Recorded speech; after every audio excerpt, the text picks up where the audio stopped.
Manoj K Jayan Urvashi ദമ്പതികളുടെ സുന്ദരിക്കുട്ടി തേജലക്ഷ്മി സിനിമയിലേക്ക്. രണ്ടുപേരുടെയും കുടുംബം പൂർണ്ണമായും കലാകുടുംബം തന്നെയാണ്. മനോജ് കെ ജയന്റെ അച്ഛനും സഹോദരനും, അതായത് ജയവിജയന്മാർ, സംഗീതലോകത്തെ കുലപതികൾ. ഉർവശിയുടെ മാതാപിതാക്കളും സഹോദരിമാരും സിനിമയിലെ കളിത്തോഴന്മാർ. അങ്ങനെയുള്ള ഒരു കുടുംബത്തിൽ പിറന്ന തേജാലക്ഷ്മി എന്ന കുഞ്ഞാറ്റയ്ക്കെങ്ങനെ അഭിനയിക്കാതിരിക്കാൻ കഴിയും?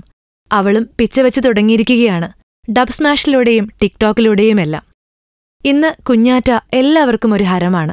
കാണാനും സുന്ദരി, നല്ല പുഞ്ചിരിക്കുടമ, നല്ല ടൈമിങ്ങിൽ അഭിനയിക്കുന്നുമുണ്ട്. തന്റെ മകളുടെ ഭാവിയെക്കുറിച്ച് മനോജ് കെ ജയനാണ് പറയുന്നത്. കുഞ്ഞാറ്റ നല്ലൊരു അഭിനേതാവാണല്ലോ എന്ന ചോദ്യത്തിന് അദ്ദേഹം പറഞ്ഞത്, എല്ലാവരും അങ്ങനെ പറഞ്ഞാൽ അവൾ പഠിത്തം നിർത്തി അഭിനയിക്കാനിറങ്ങും.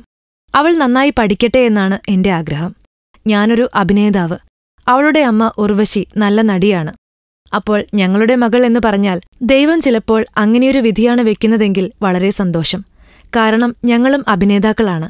അങ്ങനെ സംഭവിക്കട്ടെ, നല്ലതിനാണെങ്കിൽ അങ്ങനെ സംഭവിക്കട്ടെ എന്നുകൂടി മനോജ് പറയുമ്പോൾ ഏകദേശം ഉറപ്പിക്കാം, ഉടൻ തന്നെ നമുക്ക് കുഞ്ഞാറ്റയുടെ അഭിനയം വെള്ളിത്തിരയിൽ കാണാമെന്ന്.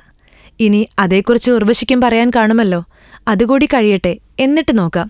എന്തായാലും തേജാലക്ഷ്മിയും അഭിനയത്തിൽ വെന്നിക്കൊടി പാറിക്കും.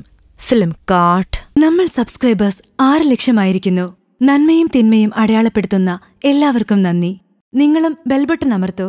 നല്ല വാർത്തകളുടെ നോട്ടിഫിക്കേഷൻ ഉടനെത്തും. വിശ്വസിച്ച് ഒപ്പം നിൽക്കുന്നവർക്ക് ഒരിക്കൽ കൂടി നന്ദി.